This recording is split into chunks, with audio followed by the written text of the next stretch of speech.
तो सांग मैंने जो आमर ओडिया पिला माने सब रेलवे को अपेक्षा कर बसते जे railway NTPC graduate level vacancy आसला बर्तमान केत आसो अंडर ग्राजुएट है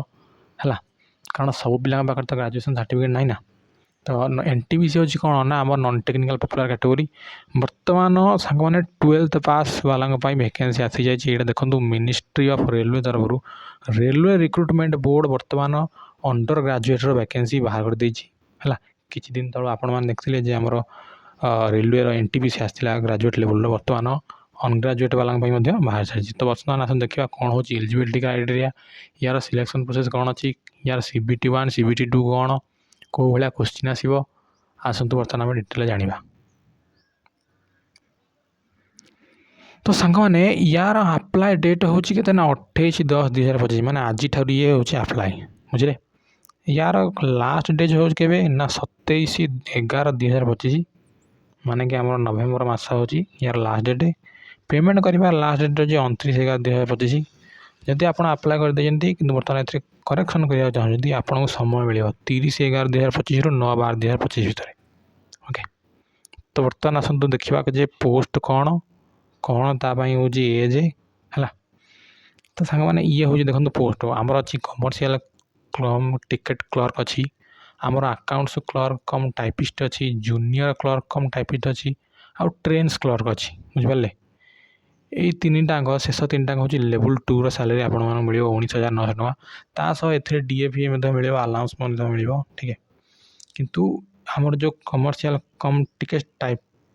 क्लर्कटा यहाँ हूँ आम कौन ना लेवल 3 जब है तापर सांग मैंने कौन ना medical standard commercial cum ticket clerk B2 मागिजी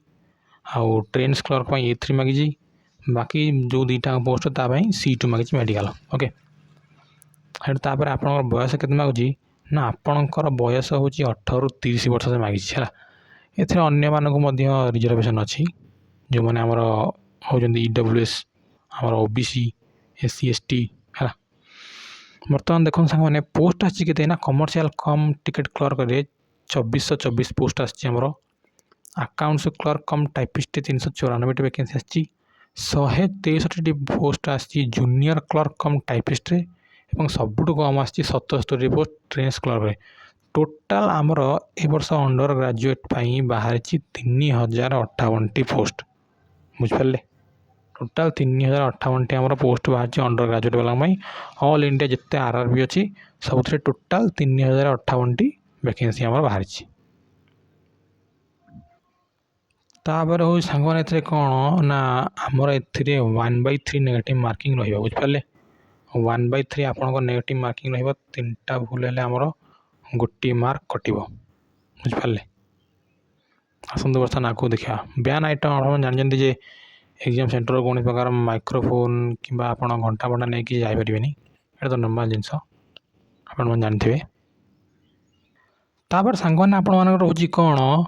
ना एथे आपंकर मेडिकल टेस्ट कौ भाया हम से देखो आई साइट मागिजी बुझिपारे आपणकर जो डॉक्यूमेंट वेरिफिकेशन हम ता पूर्व आपण को मेडिकल टेस्टा पास करने को पड़ो बुझिपारे आपणकर जो पोस्ट A3 से मागिजी मेडिकल स्टैंडर्ड से आपंकर 6/9 से मागिजी है आई साइट है माने बिना ग्लास रे हो कि ग्लास लगे हो बुझिपारे ना नियर विजन मागिजी 0.6 जहाँपाई B2 स्टैंडर्ड मागिजी सांग मैंने तार हूँ कौन ना 6/9 और 6/12 से मागिजी डिस्टेंस विजन नियर विजन 0.6 तापर जोटा C2 से जहाँ मागिजी 6/12 मागिजी डिस्टेंस विजन और नियर विजन 0.6 बुझिपारे माने विदाउट ग्लासेस और विथ ग्लासेस तापर सांग मैंने हूँ कौन ना आम एज लिमिट से केते मागुची एज से आपण को मागुची 18 ରୁ 30 वर्ष सेटा 1/1/2026 सुधा आपण मानकर बयस 18 ରୁ 30 भितर होता दरकार है 1/1/2026 सुधा आपण बयस 18 ରୁ 30 होता दरकार 1/1/2008 रु से आपण को बयस मागिजी आउ एठी तो आप देखिपे छाड़ अच्छी OBC SC ST है 1996 यहाँ हूँ 2/1/1996 रु 1/1/2008 भितर बुझिपारे यदि आप जेनराल ओके सेटा आउ एठी आप देखिपे छाड़ अच्छी जो एससी एसटी अच्छा 5 वर्ष छाड़ अच्छी ओबीसी वालों 3 इयर छाड़ अच्छी जो एक्स सर्विस मैन अच्छा से छाड़ दि जाए जो मैंने फिजिकल डिजेबल लोक छाड़ दि जाए ओके तो यहाँ छाड़ है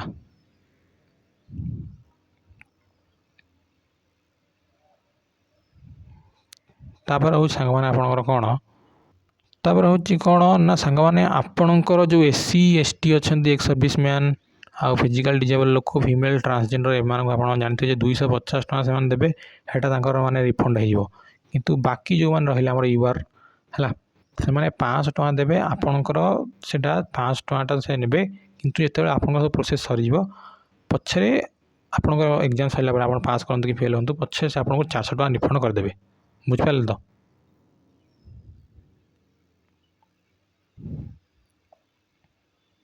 आ गोटे जिनस कौन ना आप जो मैंने माइनोरिटी है माइनोरिटी माने गोटे आफिडेविट आपण मान दरकार जो मैंने आमर मुस्लिम क्रिश्चियन है बुद्धिस्ट जैन से मानी से लिखी आप गोटे आफिडेविट आपंकर दरकार आउ से मेंशन होते आप माइनोरिटी कम्युनिटी बिलंग कर आप डॉक्यूमेंट वेरिफिकेशन टाइम आप दरकार बुझिपारे तो बर्तमान तापर हम जानिबा जे आपणकर सीबीटी 1 कौन हम सीबीटी 1 सांग मैंने आपण मानक 90 मिनट समय मिल 40टा जनरल अवेयरनेस क्वेश्चन आसो 30टा मैथ आसो 30टा रिजनिंग आसो टोटाल क्वेश्चन हो आपणकर 100 बुझिपारे गोटे जिनस मन रखु जो जनरल अवेयरनेस यहाँ भावतु जे खाली जिके क्वेश्चन पड़ो ना जिके रे आपणकर हिस्ट्री जियोग्राफी एथुरु तो क्वेश्चन आसो तासह आपणकर आम जो अच्छी आमर करेन्ट अफेयर्स है से क्वेश्चन आसो कंप्यूटर रिलेटेड क्वेश्चन आसो आपणकर इकोनॉमिक्स क्वेश्चन आसो आ साइंस किसी क्वेश्चन आसो बुझिपारे या जिनस मैथ आप देखिपे टाइम एंड डिस्टेंस आसो एलिमेंटरी स्टैटिस्टिक्स आसो आप ज्योमेट्री आसो अलजेब्रा आसो एलिमेंटरी आसो प्रॉफिट लॉस आसो कंपाउंड इंटरेस्ट सिंपल इंटरेस्ट आसो नंबर ऑफ इंटरेस्ट आसो डेसिमल एंड फ्रैक्शन आसो एलसीएम एचसीएफ आसो बुझे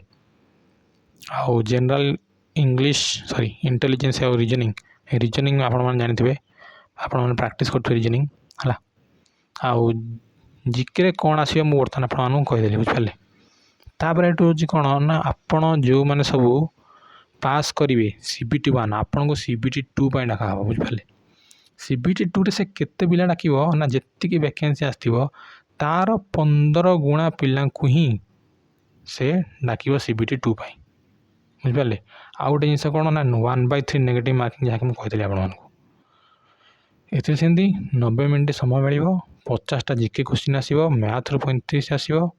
और रीजनिंग 35 आसो टोटाल हूँ 120 क्वेश्चन बुझिपारे एवं यहीटा हूँ आपंकर मेन माने कि ये आप सीबीटी 2 रे यदि आप पास हेले ताले जानी था आप आगू जी ये फेल हेले आप डिस्क्वालीफाई घर को आसवे बुझे तापर सांग मैंने आप कौन ना अकाउंट क्लर्क कम टाइपिस्ट आ जूनियर क्लर्क कम टाइपिस्ट यही जो दीटा आपंकर पोस्ट अच्छी से लिखी जे आपणकर टाइपिंग टेस्ट हम बुझिपारे आपंकर टाइपिंग टेस्ट हम आ सबुठ मेन जिनस कौन ना सी 8 गुणा पिला ही से टाइपिंग टेस्ट में डाक बुझिपारे 8 गुणा पिला ही से टाइपिंग टेस्ट में डाक आ 30 वार्ड पर मिनिट इंग्लीश रे 25 वार्ड पर मिनिट हिंदी रे आपन को टाइपिंग करने को पड़ो बुझिपारे यहाँ देखो से लिखी ऊपर से जिनसा लिखी तले से जिनसा कही पूरा बुझिपारे तो किंतु गोटे जिनस कौन ना सीबीटी 1 सीबीटी 2 कमन रही बुझिपारे सीबीटी 1 सीबीटी 2 नॉर्मल जिनस हम किंतु केवल ये दुईटा पोस्ट आप टाइपिंग और स्किल टेस्ट हम तापर ये आप कौन ना डॉक्यूमेंट वेरिफिकेशन डॉक्यूमेंट आप कौन ने डॉक्यूमेंट देखो से नॉर्मल जिनस आप जहाँ अच्छी एजुकेशनल क्वालिफिकेशन आप 10th पास कर 12th पास कर पाखे जब ग्रेजुएशन अच्छी तो भल कथा है सहीटा आप निजे पाखे रखिथे तापर है आपंकर कौन ना आपंकर को कास्ट है कास्ट सर्टिफिकेट आप रखिथे आपंकर रेसिडेंट माने जो डोमिसाइल सेटा को आप निज पाखे रखिथे एतिकी माने नॉर्मल जिनस आधार कार्ड सह एतिकी माने नॉर्मल जिनस है ଏଇତିକ ନର୍ମାଲ ଜିନିଷ ଆପଣ ନିଜ ପାଖରେ ରଖିଥିବେ। ତେଣିକି ସେ ଯଦି ଏକ୍ସଟ୍ରା କିଛି କୁହନ୍ତି ଡକ୍ୟୁମେଣ୍ଟ ଭେରିଫିକେସନ୍ ପାଇଁ ହେଲା, କାରଣ ଏଥିରେ ଏଇ ଯେଉଁ ନୋଟିସ୍ଟା ଏଠି ସେ କିଛି ଲେଖିନି ଯେ କ'ଣ କ'ଣ ମାନେ ଡକ୍ୟୁମେଣ୍ଟ ଦରକାର ବୋଲି। ସେଟା ମାନେ CBT2 ସରିଲା ପରେ ଯେତେବେଳେ ମାନେ ମେଡ଼ିକାଲ ସରିଲା ପରେ ପଛେ ତ ଆପଣ ଡକ୍ୟୁମେଣ୍ଟ ଭେରିଫିକେସନ୍ ହେବ, ସିଏ ସେତେବେଳକୁ ବୋଧେ ସେଇଟା କହିବେ ଯେ ଏଇଆ ଡକ୍ୟୁମେଣ୍ଟ ଦରକାର, କାରଣ ଏଠି ସେ କିଛି ଲେଖିନାହାନ୍ତି। କିନ୍ତୁ ମୁଁ ଯେତିକି ଆପଣଙ୍କୁ କହିଲି ଏତିକି ନର୍ମାଲ ଡକ୍ୟୁମେଣ୍ଟ ନିଜ ପାଖରେ ରଖିଥିବେ, ବୁଝିଲେ। ଏତିକି ନର୍ମାଲ ଡକ୍ୟୁମେଣ୍ଟ ରଖିଥିବେ ନିଜ ପାଖରେ। ତାପରେ ଏଠୁ ହେଉଛି ଆମ ଓଡ଼ିଶା ପିଲାଙ୍କର କ'ଣ ନା rrbbs.gov.in ହେଲା, ଏଇଟା ଦେଖନ୍ତୁ ଆମ ଭୁବନେଶ୍ୱର ବାଲାଙ୍କର ହେଲା। ଏଇଟା ହେଉଛି ଆମର ୱେବସାଇଟ୍, ଆପଣମାନେ ଏଥିରେ ଯାଇକି ଆପ୍ଲାଏ କରିପାରିବେ, ବୁଝିଲେ। ତାପରେ ସାଙ୍ଗମାନେ ଦେଖନ୍ତୁ ଆମର RRB ଭୁବନେଶ୍ୱର ପାଇଁ କ'ଣ ଭ୍ୟାକେନ୍ସି ଅଛି ହେଲା। ଆମ RRB ଭୁବନେଶ୍ୱରରେ କାହିଁ କିଛି କମର୍ସିଆଲ କମ୍ ଟିକେଟ୍ କ୍ଲର୍କ ବିଷୟରେ କିଛି ଲେଖା ହେଇନି। ଓକେ, ଆକାଉଣ୍ଟସ୍ କ୍ଲର୍କ କମ୍ ଟାଇପିଷ୍ଟ ବିଷୟରେ ବି କିଛି ଲେଖା ହେଇନି। ଖାଲି ଲେଖା ହେଇଛି କ'ଣ ନା ଜୁନିୟର କ୍ଲର୍କ କମ୍ ଟାଇପିଷ୍ଟ, ଖାଲି ଏତିକି ବିଷୟରେ ଲେଖା ହେଇଛି। ଆଉ 18ଟି ଭ୍ୟାକେନ୍ସି ଆସିଛି ଆମର, ବୁଝିପାରିଲେ। ଆଉ କିଛି ତ କାହିଁ କିଛି ଲେଖା ହେଇନି, ବୋଧେ ଆଗକୁ ରିଭାଇଜ୍ ହେଇକି ଆସିପାରେ, କାରଣ ବର୍ତ୍ତମାନ ତ ଯେଉଁ ନୋଟିଫିକେସନ୍ ଆସିଛି ଏଥିରେ କେବଳ ଏତିକି ହିଁ ଲେଖା ହେଇଛି ହେଲା। ଆଗକୁ ବୋଧେ ମୋତେ ଯାହା ଲାଗୁଛି ରିଭାଇଜ୍ ହେଇକି ଆସିପାରେ। ଓକେ, ତ ବର୍ତ୍ତମାନ ପାଇଁ ତ ଏତିକି ମାନେ ଅଛି ପୋଷ୍ଟ ଦେଖାଉଛି। ତ ଏତିକି ଥିଲା ଭିଡ଼ିଓ ଆପଣମାନଙ୍କ ପାଇଁ ହେଲା। ଏଇଟା ସବୁ ହେଉଛି ଅନ୍ୟ RRB ପାଇଁ ହେଲା। ଏତିକି ହେଉଛି ତ ଭିଡ଼ିଓ। ତ ସାଙ୍ଗମାନେ ଯଦି ଆପ୍ଲାଏ କରିବାକୁ ଚାହୁଁଛ ଆପ୍ଲାଏ କରନ୍ତୁ। ଓକେ, ଆଉ ସବୁଠୁ ମେନ୍ ଜିନିଷ ଡାଟା ନିଜର ଠିକ୍ ଦେବେ, କାରଣ ସେ ଉପରେ ଲେଖିଥିଲା ଯେ କୁଆଡ଼େ ଭୁଲ ଡାଟା ଦେଲେ ଆପଣଙ୍କର ଫର୍ମ ରିଜେକ୍ଟ ହେଇଯିବ। ତେଣୁ ସିଗ୍ନେଚର୍ ଫଟୋ ଠିକ୍ଠାକ୍ ଦେବେ, ଯାହା ଆପଣଙ୍କର କ୍ୱାଲିଫିକେସନ୍ ଠିକ୍ଠାକ୍ ଦେବେ ହେଲା, କୌଣସି ଭୁଲଭାଲ ଡାଟା ଦେବେ ନାହିଁ। ଓକେ, ତ ଏତିକି ଥିଲା ଆପଣମାନଙ୍କ ପାଇଁ ଇମ୍ପୋର୍ଟାଣ୍ଟ ଭିଡ଼ିଓ। ଯଦି ଭିଡ଼ିଓଟି ଭଲ ଲାଗୁଛି ସାଙ୍ଗମାନଙ୍କ ପାଖକୁ ଟିକେ ସେୟାର କରନ୍ତୁ, ଲାଇକ୍ କରନ୍ତୁ, ଆଉ ସବସ୍କ୍ରାଇବ୍ ମଧ୍ୟ କରନ୍ତୁ, ଯାହାକି ଆମକୁ ମୋଟିଭେସନ୍ ମିଳିବ ଆମେ ଆପଣମାନଙ୍କ ପାଇଁ ଭିଡ଼ିଓ ତିଆରି କରିପାରିବୁ। ତ ଏତିକି ରଖୁଛି, ନମସ୍କାର।